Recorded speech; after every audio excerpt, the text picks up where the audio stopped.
Hi everybody, it's Audrey. Welcome back to my channel. Today I have another holiday page to share with you, and I am using papers and products from the December Hip Kit Club kit and their December documented kit. So I have this photo of my daughter holding some Christmas presents that she wrapped all on her own and that she purchased all on her own. And I thought I really wanted to make a background of just packages and presents. She was super proud of herself, and she did this with very little help, and she was just so cute holding all those presents. So I am going to make a lot of different presents in the background with all these beautiful pattern papers. So I am picking a couple pieces of paper that don't have a lot of print to them and are not too busy in pattern, and then I'm picking a couple that are very busy in pattern, like this dark blue one here with the holly and all the other little tiny leaf pieces, and I'm going to kind of arrange them in such a way so that try to balance out some of the busier patterns with the not so busy patterns. And I'm also trying to balance out all the different colors and then use different size squares and rectangles as well. I do want her picture to be the main focus, so I always get nervous when I'm adding too many pattern papers because I'm afraid sometimes they take away from the photo because they just get too busy. But I think it works out in the end here. So I'm just really going to play around with these shapes and sizes and prints for a little while. I'm pulling this piece of pattern paper out because it's a little bit too orange for me, and I think you can even see that in the video. And I definitely wanted more red because I have the red in the photo is a very like bright candy apple red, and the other paper I had was just a little bit too orange. So I went through the Project Life cards in the kit, and I found a Project Life card with that kind of red and white striped plaid pattern that was a lot more of a true red than that reddish orange.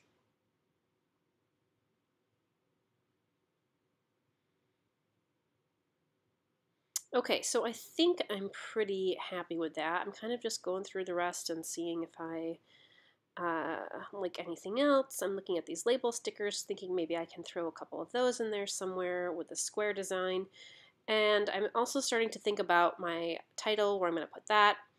I wanted something else that was a little bit light blue to kind of balance the paper on the right. So I cut a piece of the light blue packaging from one of the Hip Kit Club exclusives, and I am going to tuck that in the bottom left, I think.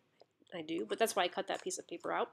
And then I started looking at my embellishments and seeing if there was anything I could maybe add.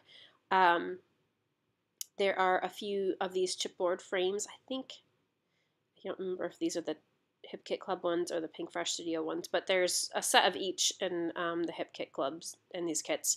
So I'm going to add some of these frames in. And then I thought, as I was pulling out some of these chipboard frames, that maybe I could make them look like presents and fill them with little things. So eventually I'm going to come back to the chipboard frames and fill them with little goodies, kind of like shaker cards. So this video is a little bit long because I spend a lot of time just working on all the little bits. I am going to zip through it as fast as I can, but I didn't want to leave too much out. So I'm showing you quite a bit of my process here. So I had taken this kind of yellowish, mustardy yellow paper out. I had cut a square of it, and it just was not balanced very well. And I thought, because I didn't have any other of this color really on the page, that maybe if I matted my photo in it, it would help my photo stand out a little bit more, and I really think it does. So I decided to matte my photo in kind of that mustardy yellow paper. And I added a little chipboard tag up at the top to kind of balance out the green.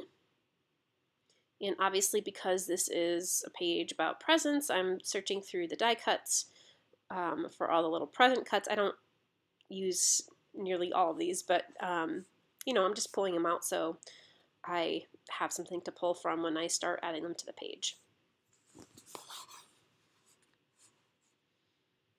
So I think here is where I'm thinking about what I'm going to do for my title. I love all these phrases.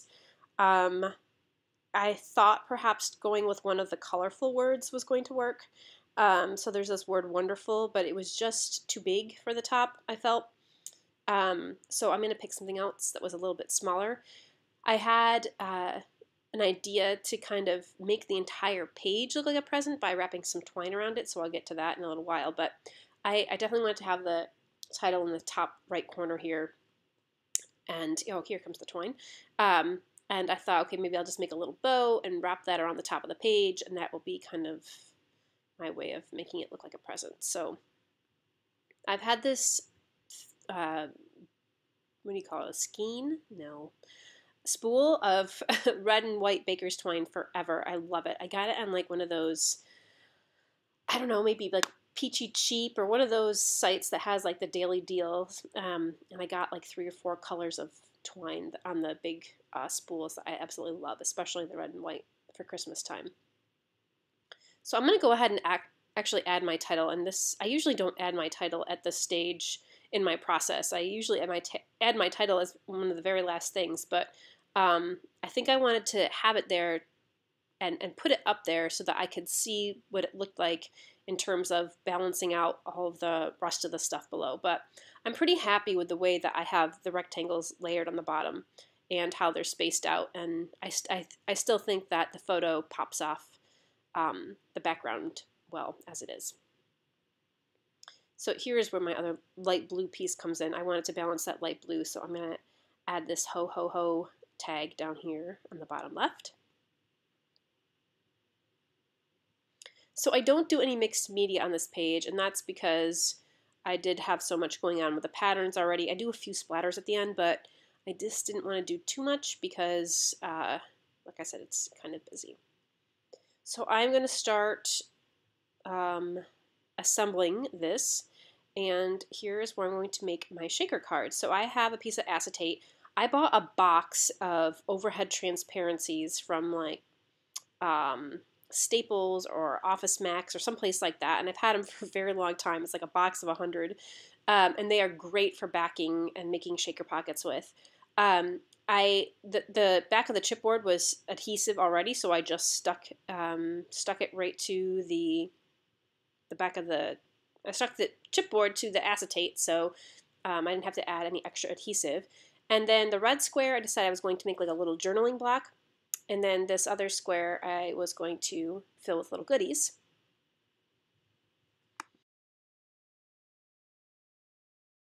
So again, I'm just going through the 3x4 cards and picking out a card just to stick in the background there. I didn't want anything with too much of a pattern because, excuse me, I knew I was going to fill it with some things, so it didn't really matter because it was going to get covered up, but I didn't want a big object in the background.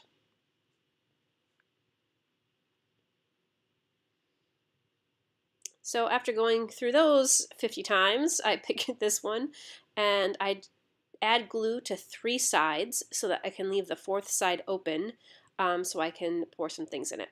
So I'm going to let that set to dry, and in the meantime I'm taking a pencil and I am marking the outside corners of my pattern paper so that I know where I had it placed, so that when I put them back on, I can put them on in the right order. And now I'm going to go through with every single one of these rectangles, and I am going to tie twine around them. So you can see I pulled out a whole stash of twine here. I have red and green, I'm sorry, white and green and white and pink, and then just plain red. And I'm going to, what I do is I cut a long length of twine, and then I tie a nice bow in it, and make sure I give myself a lot of twine to cut a nice bow. And I tie the bow, and then I cut the loop, not the bow itself, but the loop of the rest of the twine to kind of fit around the square. So I added the twine to each piece of pattern paper with a few glue dots just to keep it in place. So I'm going to show you a couple of these. I am not going to show you how I do every single rectangle. I also, as I'm putting the twine on, I am trying to be mindful of where the pattern papers overlap each other so that I don't have the bows on top of each other, or that the photo won't cover up some of the bows. So I'm trying to place them in certain spots within each rectangle to make my little presents. So I'm going to speed up this part a little bit here.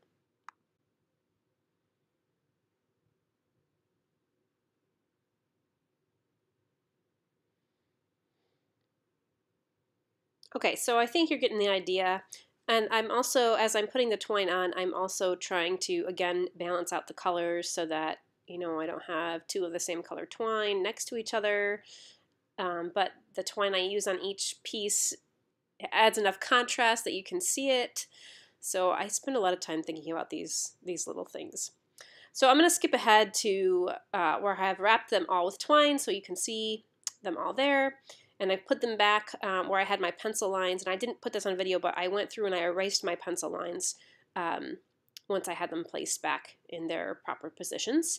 And now I'm going to take my photo and I am going to layer it with 2 layers of foam, because another thing I didn't show you here is I have glued down my squares already, and I have glued them with foam squares. So the ones that are all the way in the background are flat on the cardstock, and then I used 1 layer of foam squares on the next level of present up, and then for the presents that are on the very top I used 2 layers of foam squares, and then the photo I used 2 thick layers of the craft foam to pop that on top even more. So when you look at the close-ups at the end, you can really see the dimension here because the presents really are stacked on top of each other. So this is the fun part where I'm going to start filling my little shaker card. I have already added in one of the glitter stars and some sequins that I have in my stash, and these sequins are from the Target dollar bins that I got probably a couple years ago. And there's some just plain like gold glitter ones, and then there's some Christmas tree shaped ones and some reindeer shaped ones. And then I'm also taking some sequins from that came with the Hip Kit Club kit, the December kits, and so I'm going to fill that little shaker there with all those little fun goodies. And then I thought about putting some little icons in there, but my pocket was already getting full, so I just took one of these heart puffy stickers and I put it on a piece of pattern paper, and it says Mary on it, and I'm going to stick that in there as well. And then I wasn't intending to sew it, but I didn't think that the glue was going to be able to hold it in place very securely, so I do go back and stitch around the edges. The one that I have my journaling on, you can see I've already added my journaling, and I just put 1 Christmas tree and a couple pieces of loose glitter because I didn't want to, you know, fill up my, so you couldn't see my journaling so much. So there are those little pockets. I love them so much. I just love the way, especially the one on the left, all the little things that got added to it. And I actually am glad I did the one over my journaling too, because I really like the way they came out. Okay, so I'm going to pop this last piece of paper up here. And then I just have a few more final touches, I think, because all I really do is glue this stuff on. I think. I don't really think I add much more. Maybe a few splatters.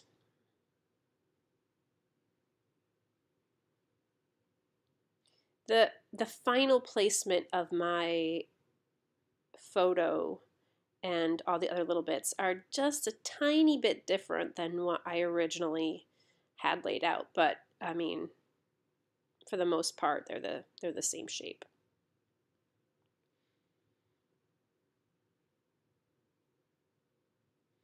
I had to finagle with this edge of the foam that I put on because it was overlapping the chipboard and kind of making the picture crooked. So I cut out the foam on the back of the photo to accommodate for the edge of that chipboard piece so that it wouldn't be sticking up too high. And then I found that liquid adhesive does not work well on this craft foam for me, so I usually use glue dots or a tape runner to help secure that. And because this is kind of a bulky page, I decided to use the very heavy glue dots. So I want to add a couple more things around the rectangles there, but I don't want to add too much because the patterns are so busy, and now with the twine on top it's even busier.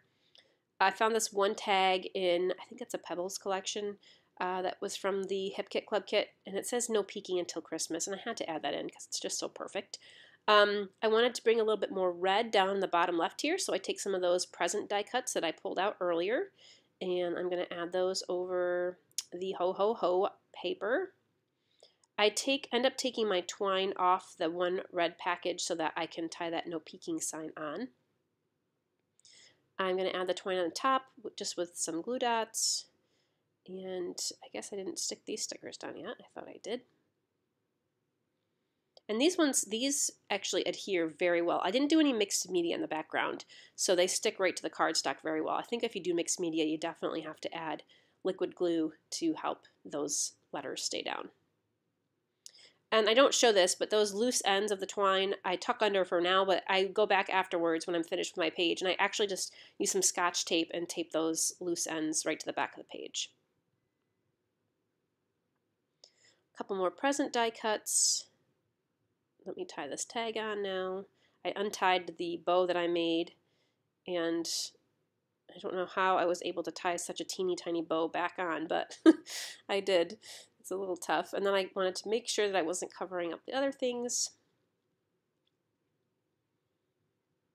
And I'm just going to add a few gold splatters. So I have a love-hate relationship with this Heidi Swapp gold because it's so, this is a stupid way to say it, but it's so liquidy, like it's so watery.